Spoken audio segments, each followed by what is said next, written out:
Eli Tomac is out. Cooper Webb is probably not going to be able to challenge Jet Lawrence for this championship this weekend.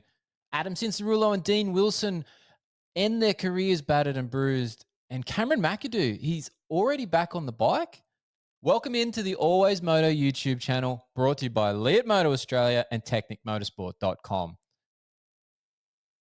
Now, before we get into this video about the injuries in Supercross and Motocross, let's talk suspension and TechnicMotorsport.com. If suspension service, setup, and tuning is your business, you want to work with components that you know you can trust and that your clients will have zero issues with. Technics Motorsport in Sydney has been designing its own spring products now for 2 decades. They now have a single source of CNC wound springs from the Netherlands that are produced under ISO 2001 quality control, so you know they're good. They also have over 1,500 of these Technic Moto springs that cover late model motocross and off-road bikes now in stock. Technic springs are available fast and with same-day shipping on all orders completed by noon on business days. And Technic can send them anywhere. Shipping them nationwide and internationally is no problem at all. TechnicMotorsport.com is super easy to navigate with a spring rate calculator, and they have a currency converter so you can make your purchase from anywhere in the world to make your experience a smooth ride. So check out TechnicMotorsport.com now to get your suspension components that you need for your bike. As always, I'm your host, David Hogan, the Australian physiotherapist who knows the injuries and fitness needs of our sport of Supercross and Motocross. Let's get into these topics mentioned at the start of the show and more as we head to this week's final round of Monster Energy AMA Supercross from Salt Lake City. Eli Tomac crashed in Denver, suffering another injury in his hometown race for the second year in a row. It's been bad luck in Denver for Eli in recent times. Eli Tomac has suffered a Bennetts fracture to his thumb, which requires surgery and will see him miss the beginning and maybe even a fair chunk of the outdoors. He literally just announced that he was going to do the outdoor series only a few days before this injury occurred. So what is a Bennetts fracture? Well, it's basically right here. It's a fracture of the base of the thumb on the inner portion right into that webbing piece here. What's it going to take to fix it? Well, surgery is required in this instance for Eli.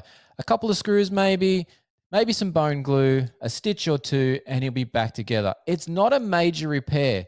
The issue with this injury is that it is your thumb, and motocross requires a lot of load to go through that thumb when you're holding onto those handlebars. It's noted in the Yamaha press release that this will be a 6 to 8 week recovery time for Eli Tomac. Now, if we look at that on the calendar at this point in time, that puts him back at the earliest at Redbud for round 6 of the outdoors. But will this be the end time frame that Eli Tomac returns to racing in, or will we see him much later or much earlier? You never know with motocross guys. Now, as mentioned, that contact point on the bike where all the load goes through that thumb is very difficult for motor riders to overcome. Whether it's the UCL injury, like Cooper Webb has that we'll talk about here shortly, that's also on that inner point of the thumb, or that bone, a lot of load goes through that area and it's difficult to overcome. Will this affect him once he returns to racing? It's likely for some time yet. Will Eli Tomac be able to overcome this and get to his top form in the outdoor series at any point? This particular injury, being that thumb and that contact load point, it could really impact the return time frame for Eli Tomac. It could also affect his ability to return to top form, potentially anytime soon. There is part of me that has concerns that we don't see him outdoors at all, which would be a big disappointment for everyone. We'll have to wait and see how the surgery goes.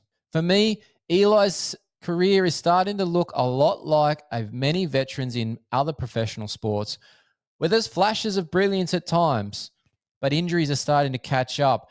Unfortunately, in moto, you crash, you hit the deck. As an older rider, you're likely to break something more often than not, and that seems to be the case for Eli Tomac in recent years. Cooper Webb on that Star Racing Yamaha, teammate with Eli Tomac, he also has a thumb injury, making this week at Star Racing it rather difficult to give a thumbs up. For Cooper Webb, it's a ulnar collateral ligament or UCL injury that will prevent him probably being able to challenge again this week. It's a bit of a shame for Cooper Webb, but still a season to be proud of, despite the fact he's probably not going to get the championship due to this recent form relating to the injury. Now, for Cooper, if he can avoid a complete rupture of that ligament, he can splint this injury and return in about 4 to 6 weeks' time, which again will put him back probably at earliest because he'll try to get some fitness back on the bike around Redbud. So both Eli Tomac and Cooper Webb are looking at a similar point to return to racing. If he does have to have surgery, that's a whole different kettle of fish. He might be out until Super Motocross. We'll have to see how this recovery timeframe and recovery needs progress for Cooper Webb. Adam Cianciarulo and Dean Wilson are on their retirement tour, and that ends this Saturday night in Salt Lake City. Both guys are leaving due to their bodies basically not being able to take the loads and the fitness requirements of Supercross anymore.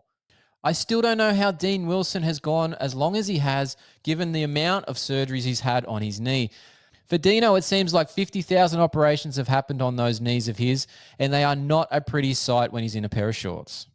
For Adam, it seems like somewhat of a short career, but the injury list started early in his pro ranks. His shoulder situation led to a lot of complications and ultimately just not being able to hold onto the bike to compete at the pace that he feels he needs to or is capable of to compete for wins in pro motocross and supercross.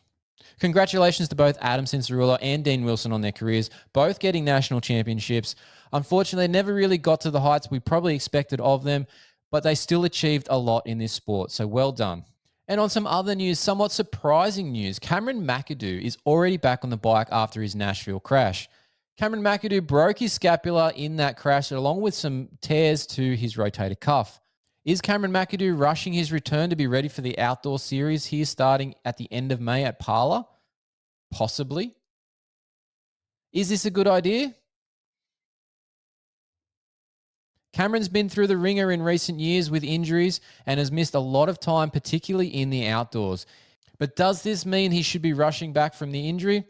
Well, we'll find out how that goes when he gets to the track at Parla, if he makes it there for round one in a couple of weeks' time.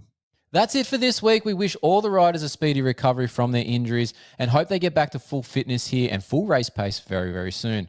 We'll be back again before the outdoors kick off to run through the riders' fitness and the injuries before the opening round of the outdoors at Parla in about 3 weeks' time.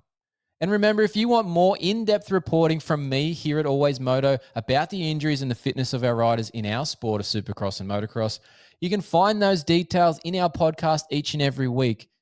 Find the AlwaysMoto podcast on your favorite podcast player or right here on the YouTube. If you're on your YouTube, make sure you subscribe to the YouTube channel and like the video. It helps us out immensely, and we appreciate your support. Until next week, Moto fans, I'm going riding.